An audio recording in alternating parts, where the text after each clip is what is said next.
Summer heat waves, deep winter freezes, and the exponential increase in energy demands from expanding artificial intelligence, all putting a huge stress on our energy supply. Could Kentucky coal be a solution? Lisa Fletcher reports. This is a coal-fired power plant. It's located in eastern Kentucky and runs on one of the state's most abundant natural resources to provide electricity to some 600,000 homes. But an aggressive new rule by the Environmental Protection Agency, or EPA, could change that for this plant and some 200 others. They must cut 90% of the carbon dioxide they release into the air by 2032 or shut down. The problem is, America gets about 80% of its total energy from fossil fuels, while renewables provide 13%. Energy producers say the new EPA mandate could lead to critical energy shortages and increased costs for customers. According to Tony Campbell, CEO of the power plant's operator, Eastern Kentucky Power Cooperative, the cost of complying with the EPA could exceed $10 billion, more than double the value of what he says they own.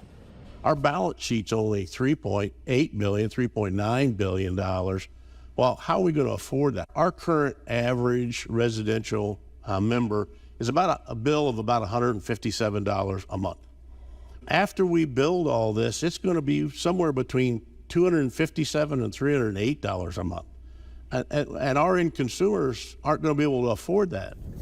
Renewable sources of energy like wind and sun have inherent issues with cost and reliability. In addition to needing coal or gas to back them up, wind and solar projects aren't being built fast enough to meet energy demands met by the coal plants. We think we're going to have a reliability problem in the not too distant future. Campbell says the reliability problem could happen when power needs surge, like during the hottest and coldest months of the year. And green energy alone can't meet the demand. That could lead to power outages.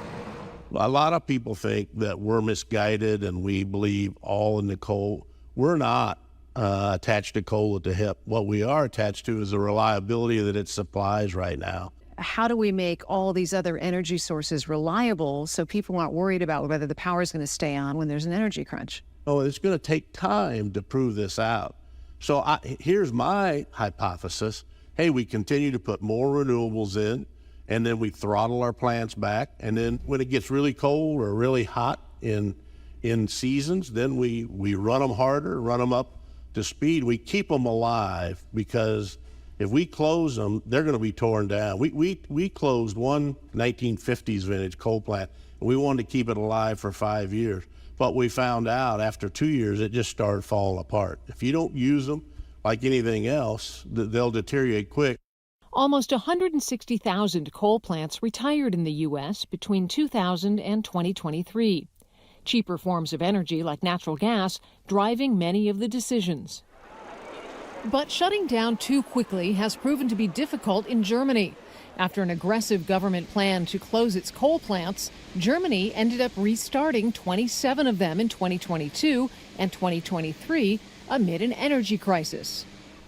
Meanwhile, in the U.S., the retirement of 31 coal-fired plants was recently delayed or reversed by public utility operators and regulators across 13 states to address reliability concerns.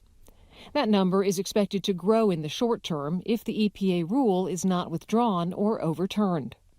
What does that tell you about the economics of fossil fuel versus green energy?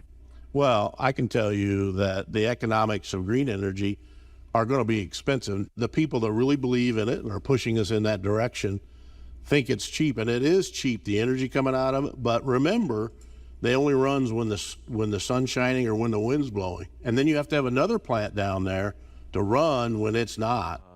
For people living in Kentucky, the new EPA rule comes at a cost, according to State Senator Robert Stivers. We don't have the capacity through renewables, green energy, to keep up with our demands. And if you see the things I see, and there can be disagreement on it, you're creating a secondary adverse impact when you put in like solar panels in areas that are highly productive areas for farming. in consuming farmland. What do you mean by secondary adverse impact? A secondary potential adverse impact is when you have to go out and put it in a 50-acre flat area. A lot of times that's productive farmland. You take productive farmland out of the inventory, that just puts more pressure on the farmer, the farming community, to be productive with less land. That's where you get into potentially what are the consequences with fossil fuels versus renewables or green energy, and what is the cost. And cost has many connotations. While the government offers incentives for cleaner emissions, it's taxpayers who end up footing the bill. Since 2011, more than $16 billion in taxpayer money has been made available for research, infrastructure, and additional tax credits in the shift to green energy. We recognize that the country has to decarbonize. Our only concern at East Kentucky is we think we're moving too far too fast. One way or another, the EPA predicts that by 2045, the new regulations will likely close most, if not all, of the country's coal plants. For Full Measure, I'm Lisa Fletcher in Maysville, Kentucky.